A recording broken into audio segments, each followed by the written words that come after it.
Boa tarde a todos. É um privilégio estar aqui. Eu interrogo-me frequentemente e tenho-me interrogado nos últimos dias porque é que a Marta resolveu trazer-me aqui, o que é que estava na cabeça dela.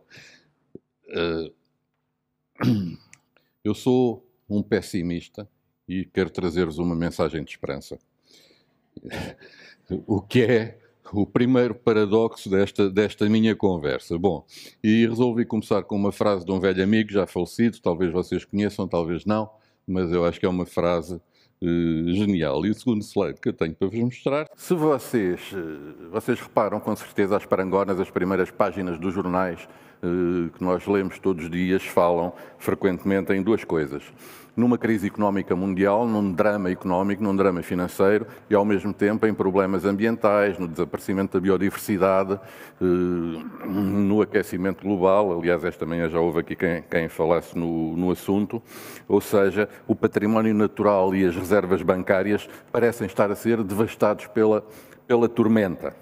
E a minha primeira pergunta é quais as relações entre a predação cega da finança e as andorinhas que poderão deixar de nos anunciar a primavera? Eu tenho uma pergunta central, que é esta. Eu, ao contrário da maior parte de vocês que são urbanos, eu não sou urbano, eu vivo no Alentejo profundo, no Baixo Alentejo, onde vivo rodeado de animais, de cães e de gatos, e toda a minha vida foi olhar para animais para os mais diversos animais, sou biólogo, estudo comportamento animal, estudo evolução e às vezes estou com os meus cães e penso mesmo que eles se interrogam quando olham para mim, mas que raio de bicho é este? Que coisa tão estranha. Nós partilhamos com todos os seres vivos deste planeta aquilo que eu chamo a nave espacial Terra. É a única que nós temos e partilhamos com todos os seres vivos, com os animais, com as plantas, com aquilo que fica no meio, nós não sabemos muito bem o que é. E eu resolvi escolher para título desta conversa exatamente este, a Astronave da Esperança, esta nossa nave espacial. E, curiosamente, isto é a tradução de um livro cujo título em inglês é Seed of Light, portanto, semente de luz. E, portanto, juntam-se as duas coisas. O objetivo destas conversas, sementes, e esta astronave, a nave espacial Terra. Mas é importante dizer que os humanos não são passageiros desta nave espacial. Todos nós somos tripulantes, todos nós temos uma tarefa a cumprir nesta nave espacial. Isto foi-nos dito, o Kant já fala nisto, mas no século passado Bertrand Russell insistiu bastante nesta questão. E começo com outro livro que fala de sementes. Eu sou obsessivo ou compulsivo com ficção científica e trouxe aqui alguns livros de ficção científica. Este chama-se A Semente da Destruição, que ajuda a perceber que raio de bicho é este. E começo com uma pergunta. Algum de vocês sabe qual é o atual estatuto de conservação da ave mais abundante neste planeta no século XIX? Provavelmente não sabem, mas é extinta. O último exemplar foi visto na natureza em 1901, o último exemplar em cativeiro faleceu em 1914. Porquê? Eram colónias imensas, colónias de nidificação com 180 km de comprimento. Eram milhões de aves, fundamentalmente no norte da América. E então organizaram-se fizeram-se concurso de tiro às aves e recebiam prémios todas as pessoas que aparecessem com 30 mil cadáveres perante o júri. E no fim do século XIX, os biólogos começaram a alertar. Cuidado, que há o risco de extinção. E toda a gente gozou.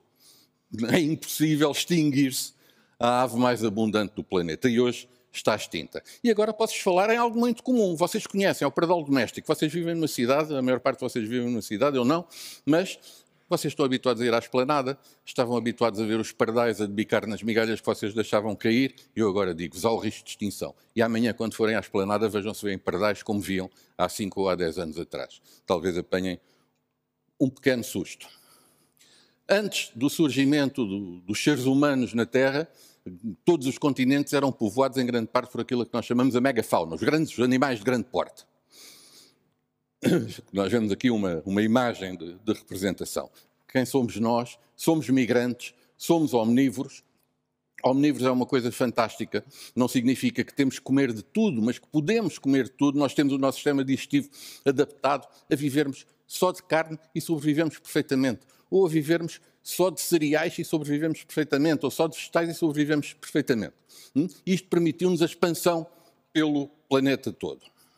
E isto mostra-vos apenas alguns números. Nós devemos ter surgido na África Oriental há uns 200 mil anos. Há 100 mil anos migrámos, atravessámos a Arábia e migrámos para o resto do planeta. Vocês têm aqui as datas em que os humanos foram chegando aos vários sítios e as extinções. Por exemplo, chegámos à Austrália há 50 mil anos atrás. E com a nossa chegada à Austrália, nós extinguimos 88% da fauna australiana. Isto é um impacto brutal que este animal humano tem. Isto é um exemplo muito interessante, porque os portugueses são responsáveis por isto. É o dodo. Dodo era a palavra em português do século XVI para doido. As pessoas têm, é o dodó. Não é nada dodó. O nome é português, é dodo, é dodinho, não bate bem. Ok? Nós chegámos à Ilha Maurícia em 1507 e em 1662 este columbídeo, é um primo dos pombos, estava extinto. Era um pombo gigante, com mais de meio metro de altura. E eu acho que é importante nós falarmos na questão exatamente da extinção. E queria dizer, eu trago aqui uma estrofezinha de um poema do Walt Whitman, I believe a leaf of grass is no less than the journey work of the stars, para vos dizer, é que quando se perde uma obra de arte, uma sinfonia, uma coreografia, um quadro, uma escultura, que nos fascina, que nos encanta, é sempre possível que outro gênio nasça e que outra obra de igual valor nos seja oferecida.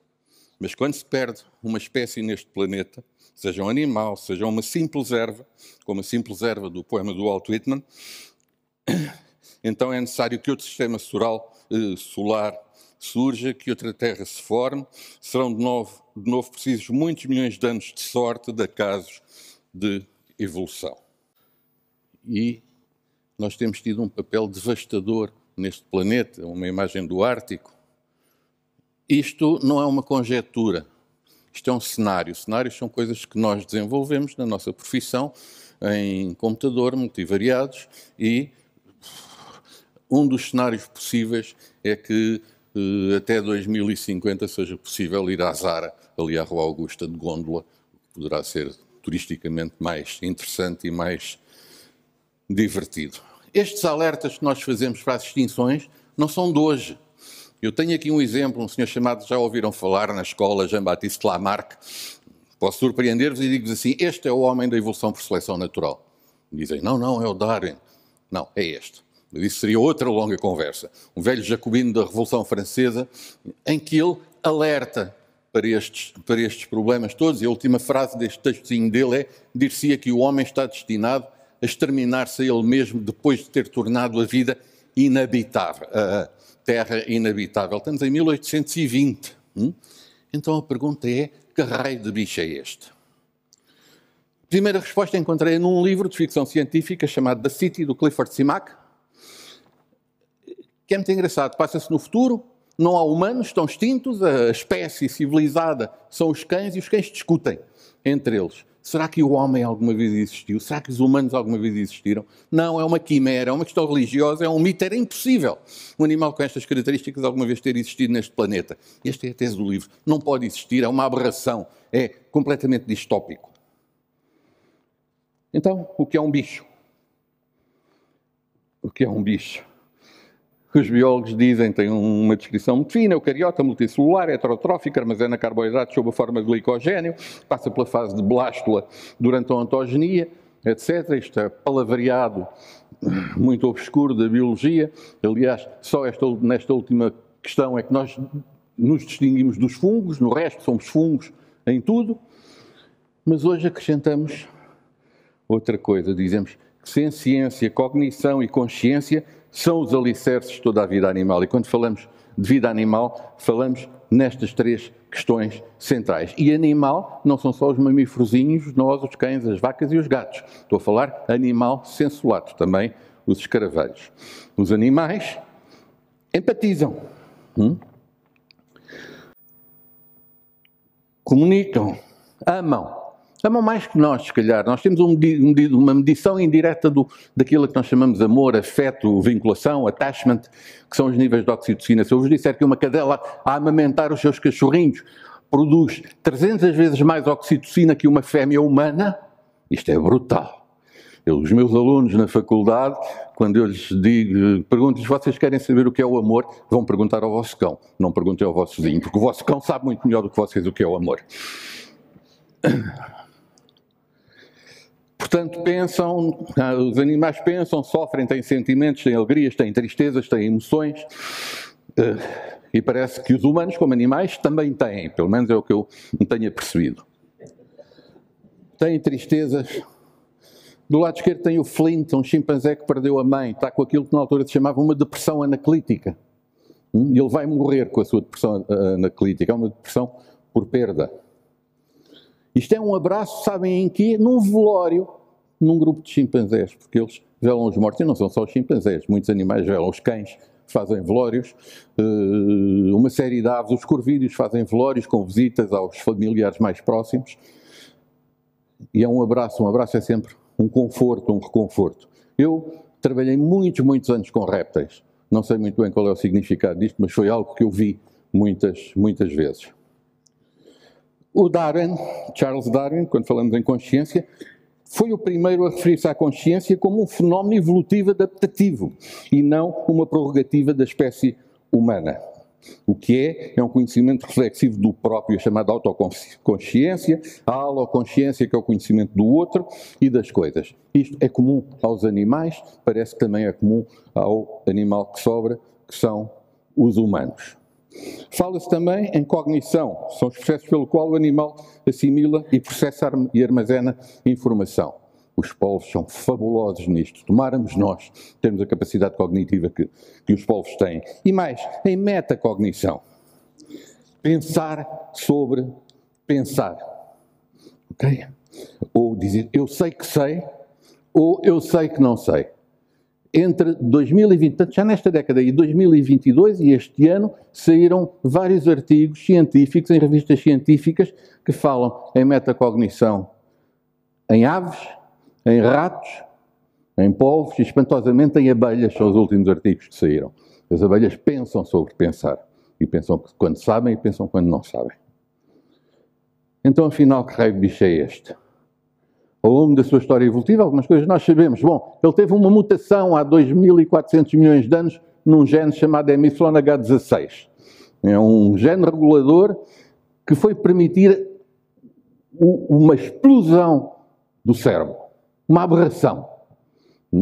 No mundo animal há algumas aberrações, 10 elevado a 27 sinapses, 10 elevado a 23 neurónios, é verdadeiramente uma aberração que não é expectável. Isto foi ter várias consequências, obviamente consequências também no nosso comportamento. Este cérebro exageradamente crescido. Talvez seja só humano, semente dos deuses.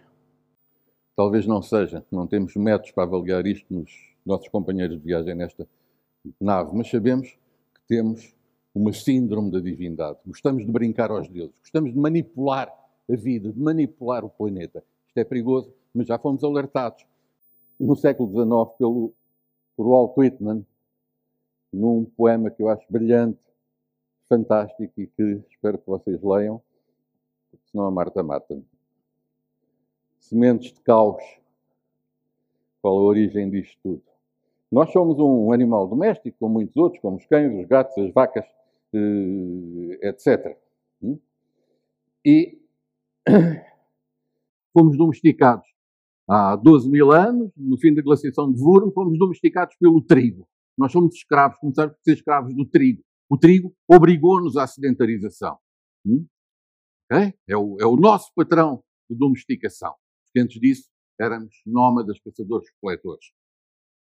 E hoje em dia, depois de domesticados pelo trigo, somos domesticados pelos engenheiros do caos. O nosso amigo Acker, que falou, Acker Bondoso, que falou há bocadinho, sabe perfeitamente do que é que eu estou a falar, dos engenheiros do caos. Somos configurados, condicionados, domesticados, configurados os nossos desejos, configuradas as nossas aspirações.